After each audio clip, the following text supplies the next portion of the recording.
Yan, isang magandang umaga. Naka-full uniform tayo ngayon. Bakit nga ba? Mag-alas 10 na, 9:59 na pala.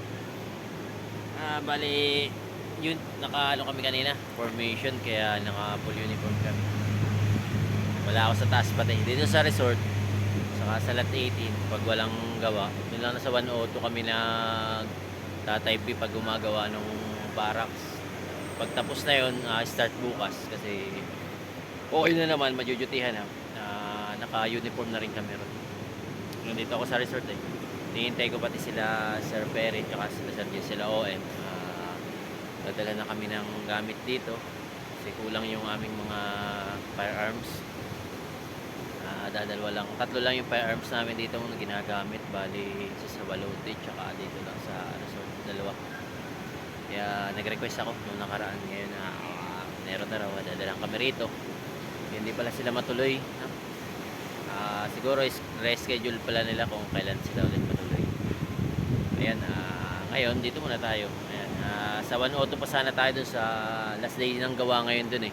Last day gagawin na yung lababo. Bali, akyat tayo sa isang araw dun na i-update ko kayo kung anong natapos na dun, no? Kasi back to normal na yung duty dun, naka-uniform na ulit. Saka pag may time lang tsaka gagawa. Dito tayo ngayon sa resort, malakas ang alon. Oh, ayan oh, lakas ng alon sa dagat. Kaya may guess wala kami, ayan, overnight. Nasa cottage 9. Overnight kagabi pa pala ito dumating. Wala yung mga body ko andun, naka-duty sa entrance yung isang body ko. Tsaka yung sa robing. Bali, tatlo kami ngayon dito ngayon sa resort. Panahon, hindi naman umuulan, ambon-ambon lang, pero makulimlim at pabagsak na rin yung ulan, ayun, no? Pabagsak na. So, ayun na. Pasyalan natin yung mga marites dito. Mangungulit tayo. Ayan, si Rogelio. Gagawa ng ano, ito, ng gagamiting poste sa taas sa 102 para mabakuran. Si King nagbabaloktot ng bakal. Yan, trabaho nila ngayon dito ngayon. Kahit maulan, tuloy-tuloy lang, masisipag kasi ito. Yan, at syempre, yung mas masisipag rito, mga nandito.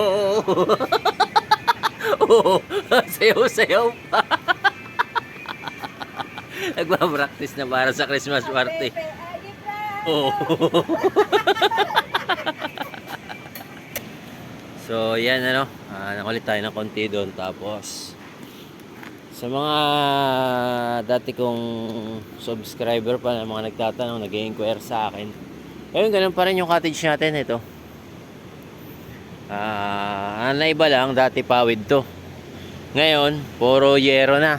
At saka may mga pintura na, mga ganda na yung pintura. No? Simentado na pati yung mga flooring niya. Ang magaganda na yung lamesa. So, yung price niya, yung kanyang cottage na, yung rate niya, pag overnight, 750 ang overnight sa kanya. Tapos may entrance tayo 100 pesos per head. Bali, may discount yung senior citizen at libre na yung ating PWD. Tsaka yung bata, syempre may discount. Depende sa edad. Ayan, 5 cottage natin, 750 overnight, 600 ang day tour. Day tour natin hanggang 7 lang ng ng gabi. Ayan, 50 pesos ang entrance pag day tour. Yung mga malalaking cottage doon, yung 5 malalaki, bale, yero na rin yung 3, tapos yung 2 pa lang hindi kasi bago pa yung pawid. 1.5 pala yan, 1.5 ang rate niyan overnight. Same lang sa entrance, tapos ang day tour niya hanggang 7 to 7, pumapatak ng 1 to lang. Update tayo yung mga room rate natin, i-vlog ulit natin sa next. Paalam muna natin kay ma'am sa aming operation manager kung pwede na natin ulit i-vlog yung mga kubo. Dito lang muna tayo, konting pasilip sa cottage. Yung CR tayo dyan, common CR, may ihawan, may CR din doon, may CR pa rin doon sa gitna, may ihawan pa rin doon. Yan, may ihawan din doon sa loob. Kung mga nagtatanong, malapit na tindahan, merong malapit na tindahan. Walang tindahan ng resort kasi sarado yung tindahan, hindi na nag-ooperate. Ang tindahan ngayon, may tindahan doon, hindi sa resort yun. Bali, pwede kayo magpaluto, may mga lutong ulam. Tapos may mga tinda, may kape, may mga alak, meron na rin. Yun ang may tindahan doon sa labas ng resort. Doon malapit lang naman. ilang hakbang lang. Ayan, update tayo. I-vlog na lang natin sa mga susunod yung room, ordinary room at saka yung aircon room. Pagpaalam muna natin sa ating operation manager, no? Ayan, mas maganda yung legal tayo. Ayan, yung vlog natin siguro hanggang dito na lang muna. No, maikli, mga short video lang muna yung ating i-upload, mga 4 to 5 minutes lang kasi nandito tayo sa resort. Nag-iisip din ako na ano magandang mga content dito.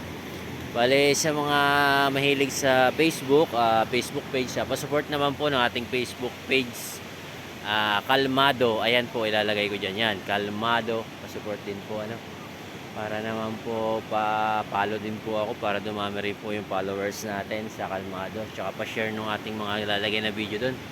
Nagawa na rin tayo ng mga short video doon para naman maging ano tayo, yung Facebook natin kasi monetize na yung Facebook natin, di ko lang alam bakit di nagkakaano yun dollars, kunti siguro yung followers natin. Try natin yung page, paramihin natin yung followers natin doon.